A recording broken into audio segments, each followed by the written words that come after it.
A tabletop role-playing game is a form of role-playing game in which the participants describe the character's actions through speech. Participants determine the actions of the characters based on the characterization, and the actions succeed or fail according to a formal system of rules and guidelines. Within the rules, players have the freedom to improvise. The choices shape the direction and outcome of the game. Unlike other types of role-playing game, tabletop RPGs are often conducted like radio drama. Only the spoken component of a role is acted. This acting is not always literal, and players do not always speak exclusively in character. Instead, players act out the role by deciding and describing what actions the characters will take within the rules of the game. In most games, a specially designated player called the Game Master, also known as DM, creates a setting in which each player plays the role of a single character. The GM describes the game world and its inhabitants. The other players describe the intended actions of the characters, and the GM describes the outcomes.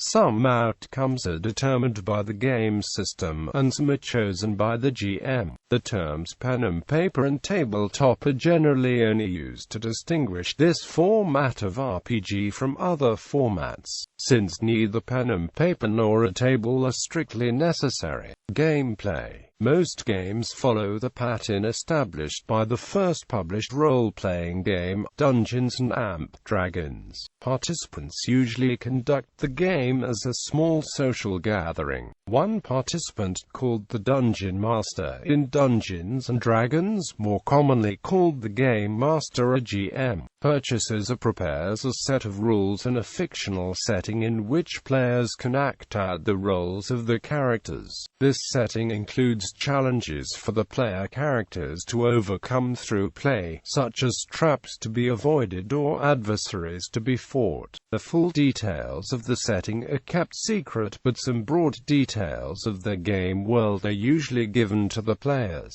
Games can be played in one session of a few hours, or across many sessions depending on the depth and complexity of the setting. The players each create characters whose roles they will play in the game, as well as fleshing out the character's personal history and background. They assign numerical statistics to the character. These will be used later to determine the outcome of events in the game. Together, these notes tell the player about their character and his or her place in the game world. The GM then begins the game by introducing and describing the setting and the characters. The players describe the characters' actions, and the GM responds by describing the outcome of those actions. Usually, these outcomes are determined by the setting and the GM's common sense. Most actions are straightforward and immediately successful. For example, if a player has a character look around a room, the GM will describe the room. If they have the player leave, the GM will describe whatever they encounter outside the room. The outcomes of some actions are determined by the rules of the game. For example, while looking around the room, a character may or may not notice an important object or secret doorway, depending on the character's powers of perception. This usually involves rolling dice and comparing the number rolled to the character's statistics to see whether the action was successful. Typically, the higher the character's score in a particular attribute, the higher their probability of success. Combat is resolved in a similar manner, depending on the character's combat skills and physical attributes. In some game systems, characters can increase their attribute scores during the course of the game as the result of experience gain. There are alternate game systems which are diceless, or use alternate forms of randomization, such as the non-numerical dice of fudge or a Jenga tower. Games are of indefinite length. from a single brief session to a series of repeated sessions that may continue for years with an evolving cast of players and characters. Play is often episodic and mission-centric, with a series of challenges culminating in a final puzzle or enemy that must be overcome. Multiple missions played with the same characters may be related to each other in a plot arc of escalating challenges. The exact tone, structure, pace and end vary from game to game depending on the needs and preferences of the players. History. The assumption of roles was a central theme in some early 20th century activities such as the game jury box, mock trials, model legislatures, and theater games. In the 1960s, historical reenactment groups such as the Sealed Knot and the Society for Creative Anachronism began to perform creative history reenactments, introducing fantasy elements, and in the 1970s fantasy wargames were developed, inspired by sword and sorcery fiction, in which each player controlled only a single unit, or character. The earlier role-playing tradition was combined with the wargames rule-based character representation to form the first role-playing games. Dungeons & Dragons, developed in 1974 by Dave Arnson and E. Gary Gygax and published by Gygax's company, TSR, was the first commercially available role-playing game.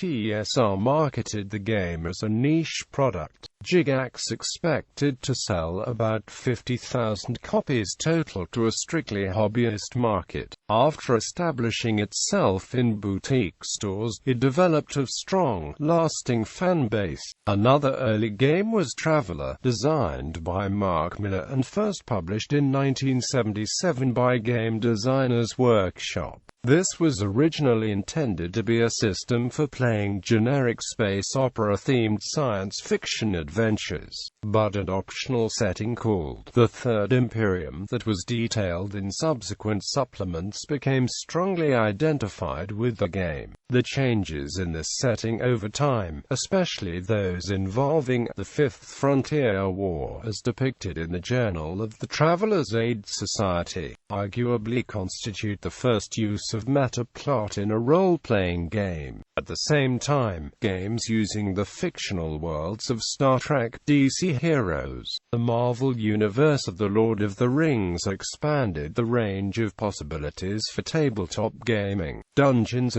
& Dragons was a subject of controversy in the 1980s when opponents such as Patricia Pulling claimed it caused negative spiritual and psychological effects. Academic research has discredited these claims. Some educators support role-playing games as a healthy way to hone reading and arithmetic skills. Though role-playing has been generally accepted in society, the subject retains a level of controversy among some religious organizations. This belief or attitude is by no means universal among religious organizations. There are faith-based role-playing games on the market and religious role-players who disagree that these games are morally corrupt or occult in nature. Due to the game's success, the term Dungeons & Dragons has sometimes been used as a generic term for fantasy role-playing games. TSR undertook legal action to prevent its trademark from becoming generic.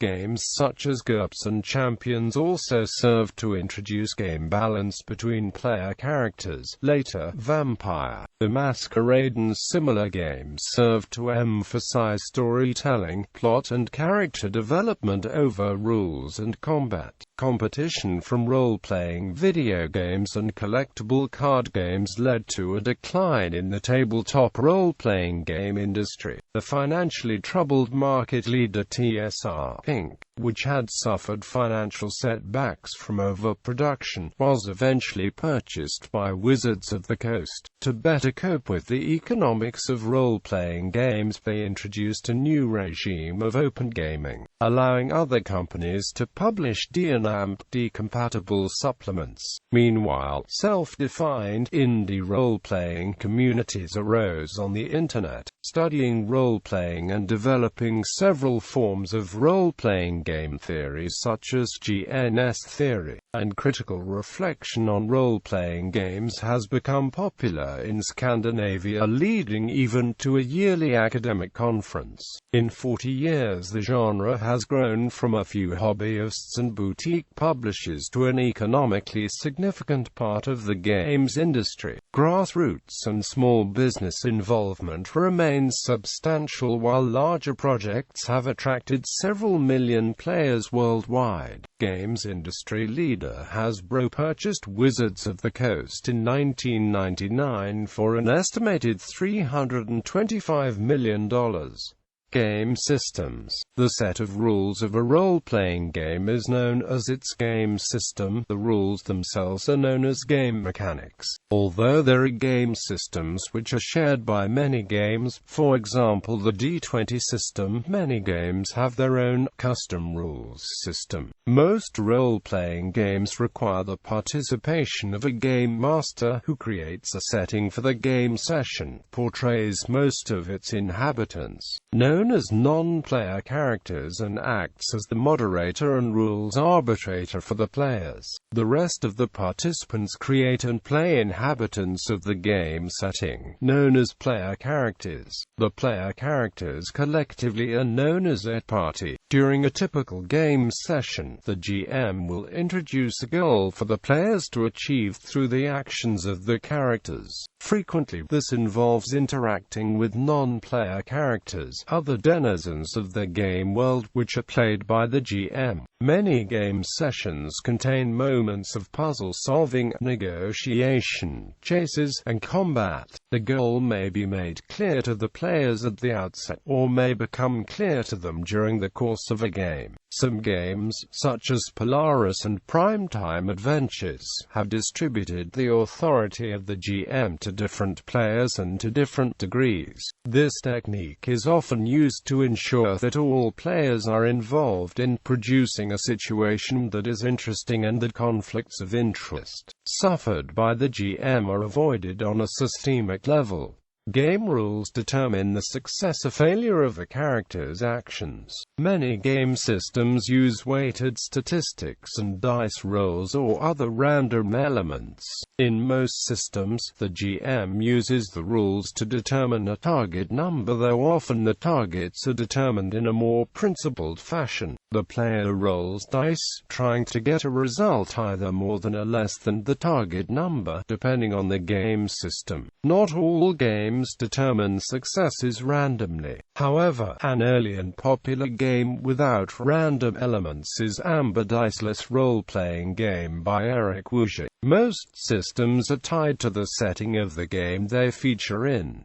However, some universal role-playing game systems can be adapted to any genre. Basic role-playing was the first of these, adapted from the fantasy RPG RuneQuest. The following year Champions was published. It was accompanied by a number of sourcebooks, allowing play in a wide range of genres. The D20 system, based on the third edition of Dungeons & Dragons, was used in many modern science fiction game settings such as Spycraft and the Star Wars role-playing game. In practice, even universal systems are often biased toward a specific style or genre and adaptable to others. For example, although the D20 system has sourcebooks for modern and futuristic settings, most published D20 system material stays within Dungeons & Dragons combat-focused fantasy milieu. Statistics. Characters in role-playing games are usually represented by a number of statistics.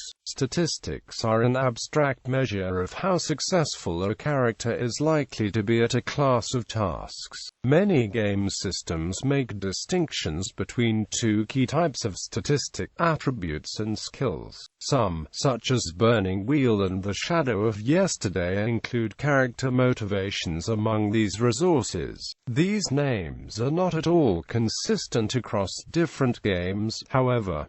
Attributes are statistics all characters possess. Strength, agility, and intelligence are common examples. These are ranked, often on a numeric scale, so that a player can gauge the character's capabilities.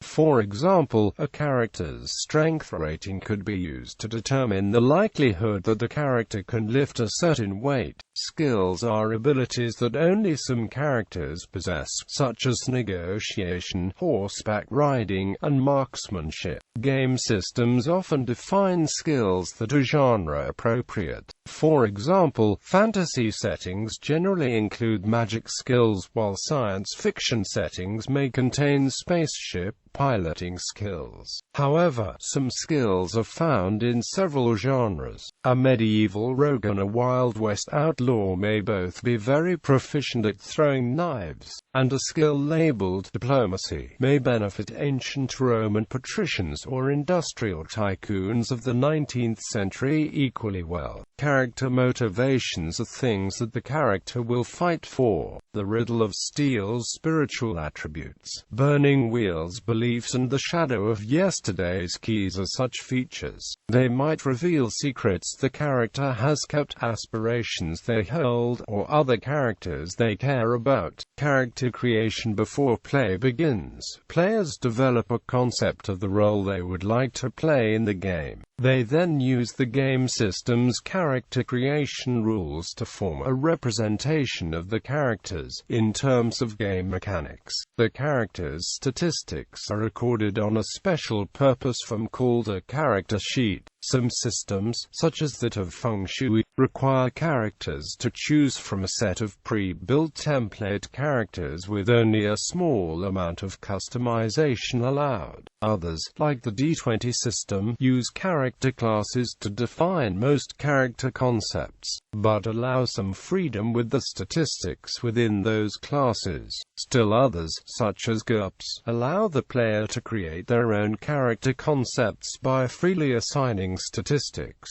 Game statistics are not a substitute for a character concept. For example, one Wild West gunfighter may become a quick-drawing revolver marksman, whereas another with similar game statistics could be a mounted rifle expert. Many systems take this into account, requiring statistics to be described, such as dogs in the vineyards, traits and possessions. Template-based systems have the advantage of easy and quick character creation. It also provides the GM with the means to spend less time approving each character for play. The sacrifice is in flexibility and concept. Templates are essentially pre-built characters that are balanced against each other and pre-approved by the game companies. Class-based systems give slightly more freedom but still require a player to choose from a set number of roles for the character. The character's powers are generally set by the character class, but the specific statistics are assigned by the player. Character point-based systems, such as Hero System, allow complete freedom of concept. The downside is that, in many cases, character creation is much more complex,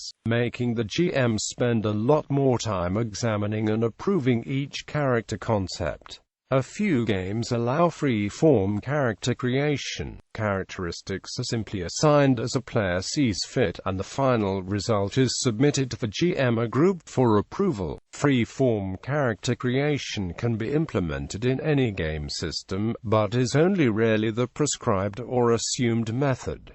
Campaign settings. Each game has a setting in which adventures and campaigns can take place. Usually a campaign setting is designed for a specific game or a specific genre of game. There are numerous campaign settings available both in print and online. In addition to published campaign settings available for purchase, many game masters create their own. Campaign settings exist for almost all genres of fiction. However, because the world's most popular role-playing game, Dungeons & Dragons, is part of the fantasy genre, fantasy is also the most played role-playing genre. RPGs of the fantasy genre are sometimes collectively called fantasy role-playing games. The use of the term world in describing a campaign setting is loose at best. Campaign worlds such as the world of Greyhawk detail entire cosmologies and timelines of thousands of years, while the setting of a game such as Deadlands might only describe one nation within a brief segment of alternate history. There are three primary types of campaign setting. The first exists in genre and setting-specific role-playing games such as Warhammer: A World of Darkness, which exists specifically within one setting. The second type of setting is for games that have multiple settings such as modern Dungeons & Dragons are those that were developed specifically to be independent of settings such as GURPS.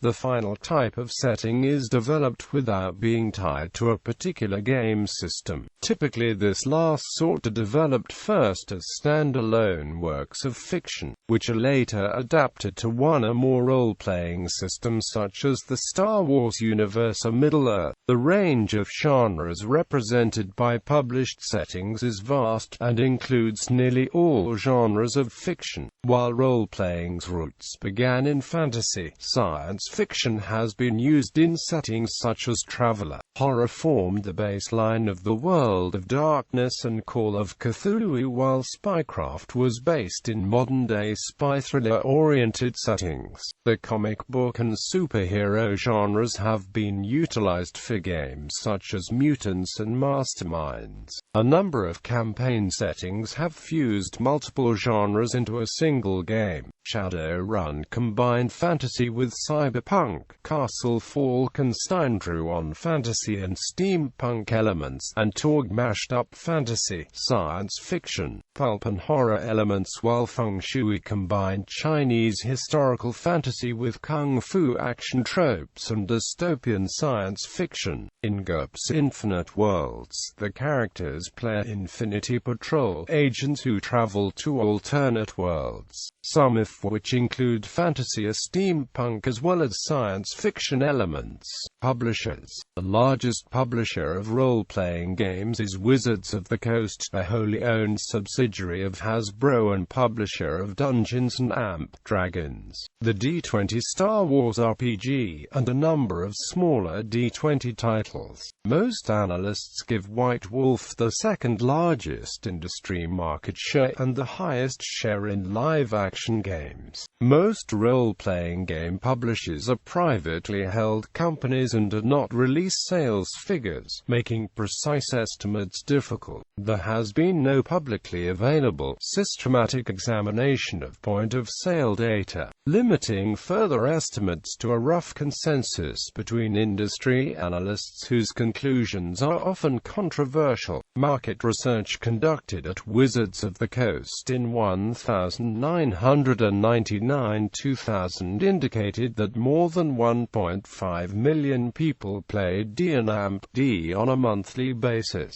and about 2 million people played all tabletop RPGs combined on a monthly basis. The success of the third edition of Dungeons & Dragons likely resulted in an increase in those totals. These figures for play are substantially larger than the figures for sales. In 2006, non-Dungeons & Dragons tabletop RPGs in the upper echelons of sales typically generated between 5,000 and 10,000 unit sales. Most commercially published RPGs are small press products, having less than 1,000 units sold. The technology of print on demand is strongly used in RPGs, since it reduces run costs for the typical small print runs. Business models. Role-playing games are produced under a variety of business models, which succeed or fail based on those models' objectives. The smallest viable businesses are one-person companies that produce games using print-on-demand and e-book technologies. Most of these companies provide a secondary income for their owner-operators. Many of these businesses employ freelancers, but some do not. Their owners complete every aspect of the product. Larger companies may have a small office staff that manages publishing, brand development and freelance work. Guided by a developer manager, freelancers produce most of a game line's content according to a central plan. Finally, a few companies maintain an in-house writing and design staff. The standard business model for successful RPGs relies on multiple sales avenues, the so-called three-tier distribution model, under which the company sells products to distributors who in turn sell the products to retailers who sell to customers. This is traditionally divided into the hobby trade and the book trade. The industry consensus is that hobby retail sales have greatly declined, with the balance of hobby games sales moving from RPGs to miniatures games and collectible card games. Direct sales via the internet, through an online retailer or through the company's own electric storefront. Electronic sales and distribution, either without any physical product at all or through pod service. Once limited to small companies, this sales venue is now employed by publishers of all sizes. Attendance at conventions and events. This is particularly common among live-action games.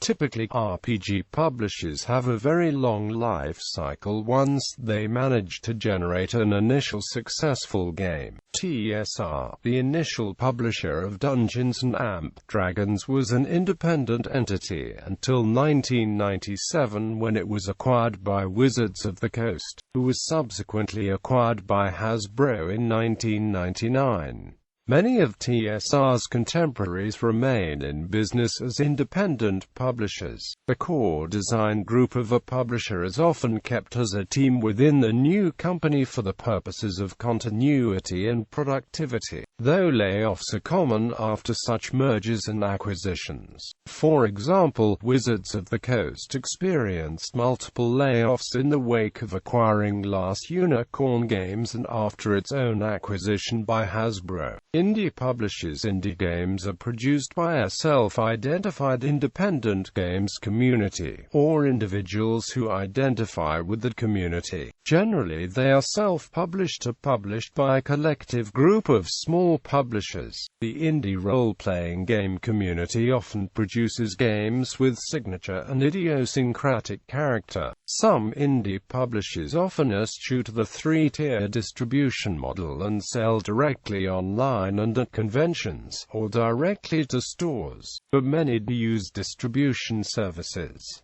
The line between indie publishers and mainstream publishers is hazy at best. Varying definitions require that commercial, design, or conceptual elements of the game stay under the control of the creator, or that the game should just be produced outside of a corporate environment, or be distributed without dependence on the industry's three-tier retail structure. Homebrew games are game systems designed by amateurs, most often for use by one gaming group. The term refers to a group's GM making or brewing his or her unique set of rules to fit the campaign setting, or to appeal to the specific interests of the players. The term homebrew can describe anything from customizing an existing commercial product to creating an entire standalone system. Most long-running campaigns will eventually develop into a homebrew state, as in-house rules, misunderstandings or selective application of rules system accumulates. A few homebrew games are designed to be redistributed and modified by the use of open content licenses, such as the YAGS and Wikipedia systems.